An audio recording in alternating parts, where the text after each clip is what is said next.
Ira company.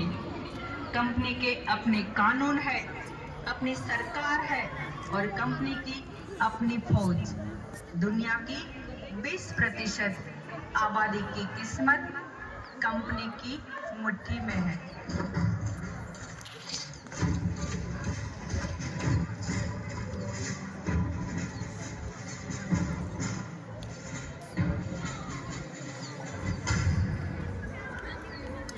यही है emperor rifle, दुनिया की सबसे अच्छी राइफल है।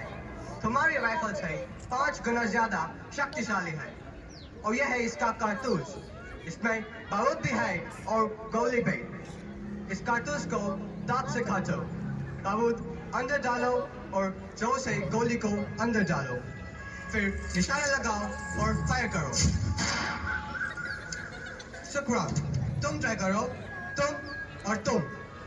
कम ऑन, जल्दी जल्दी आगे आओ, कम ऑन। यस सर, कारतूस में चर्बी है सर, हम उसे मुंह में नहीं डाल सकते। लेकिन आप डालोगे। आपने मुझसे झूठ बोला, मैंने आप पर विश्वास किया और आपने मुझे धोखा दिया। मैं अपनी आंखों से देखकर आ रहा हूँ, वो फैक्ट्री, वो कारतूस, वो गाय और सुअर की चर्बी। अब मैं जहाज से बाहर हूँ। आपको पता है इसका मतलब क्या है? ना मुझे कोई छुएगा, ना मुझसे बात करेगा, ना मेरे साथ खाएगा। यहाँ तक कि मेरे मरने के बाद मेरी चिता को कोई आग भी नहीं देगा। अछूत हूँ मैं, अछूत। और मेरी बात सुनो मंगो, मुझे मालूम नहीं था। साहेब, आज तक आपने हमारी वफादारी देखी, अब हमारा गुरूर देखिए। अब देखिए साहेब, ये कारतूस ऐसा फटेगा कि कंपनी सरकार की धज्जियां उड़ जाएगी। अपनी पिस्तौल वापस लीजिए कप्तान साहेब, आज से हमारी दोस्ती खत्म।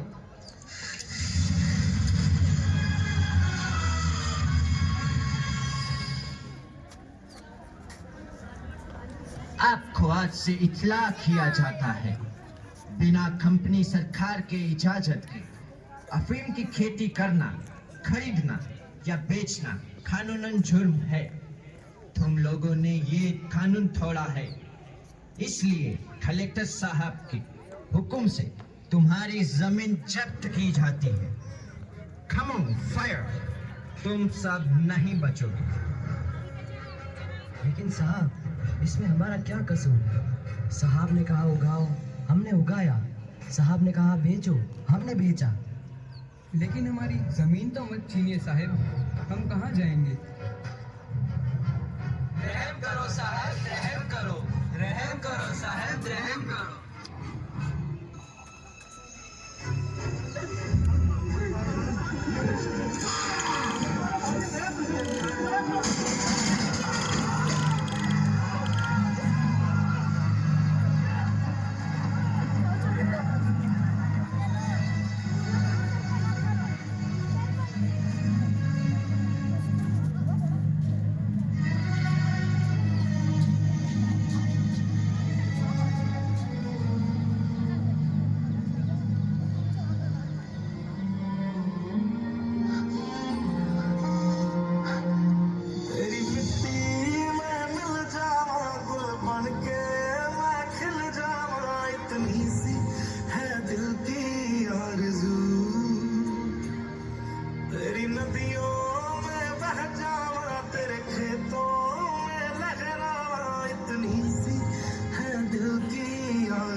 खुशामदीन, खुशामदीन। इस नेकी के रास्ते पर आप सबका खुशामदीन।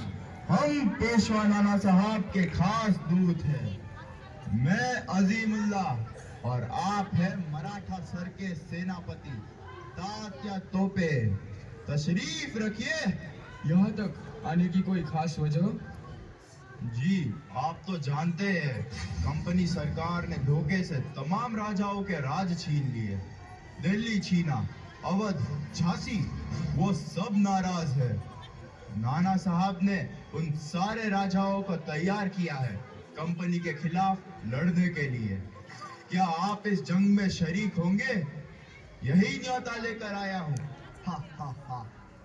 न्योता? कोई दावत है क्या? इन सब राजा नवाबों को हमने देख लिया है। आपसी झगड़े और अय्याशियों में अपनी अपनी रियासतें कंपनी सरकार को बेच खाई है।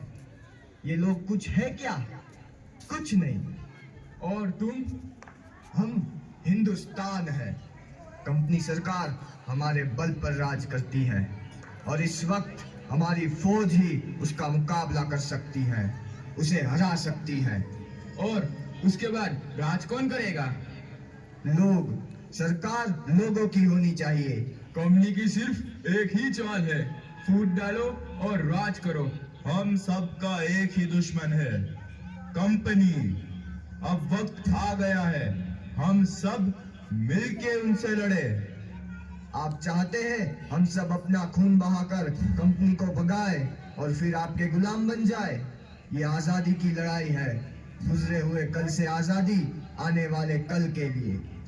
वक्त का तकाजा है कि हम सब भेदभाव भूल जाए और एक हो जाए। हम सब राजाओं के साथ जुड़ने के लिए तैयार हैं, पर हमारी इस सेना को एक मिसाल की जरूरत है। और वो निशान दिल्ली का लाल किला हो सकता है। हमारी मंजिल एक हो सकती है। 3 लाख हिंदुस्तानी सिपाही और सिर्फ 40,000 अंग्रेज। अगर हम एक ही दिन, एक ही वक्त इन सब जगहों पर हमला बोल दे तो कंपनी को कहीं सर छुपाने के लिए जगह नहीं मिलेगी। एक ही दिन में हर अंग्रेज निहत्था और कंपनी राज खत्म। सुभान अल्लाह। तो फिर तारीख भी तय, 31 मई। उस दिन सारा हिंदुस्तान उठेगा और आजाद हो जाएगा।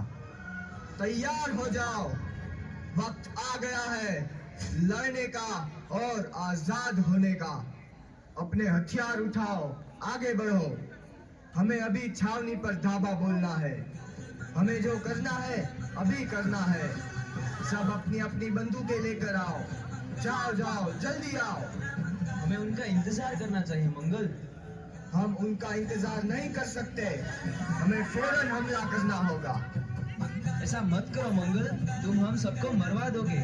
नहीं मंगल, अभी रुक जाओ। वक्त नहीं है, देख क्या रहे हो? जाओ जाओ।